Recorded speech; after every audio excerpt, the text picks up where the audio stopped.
நம்ம ஊர்ல சீப்பா கிடைக்கிற பழங்கள்ல ஒண்ணுதான் இந்த வாழைப்பழம். ஆனா அந்த ஒரு பழத்தை 55 கோடி கொடுத்து ஒருத்தர் வாங்கி சாப்பிட்டாருன்னு சொன்னா நம்புவீங்களா? Yes, let's crack the code. அமெரிக்கால ஒரு ஆர்ட் ஆக்ஷன் நடந்திருக்கு.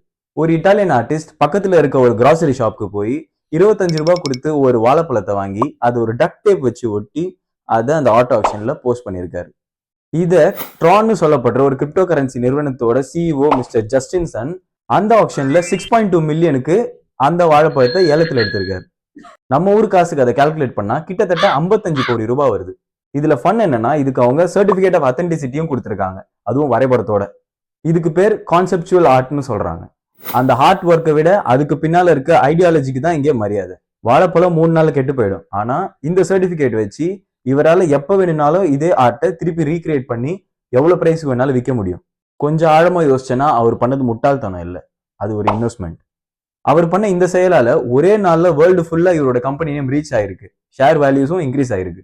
பிளஸ் இந்த இன்வெஸ்ட்மெண்ட்டுக்கு அவருக்கு டாக்ஸ் பெனிஃபிட்டும் இருக்கு.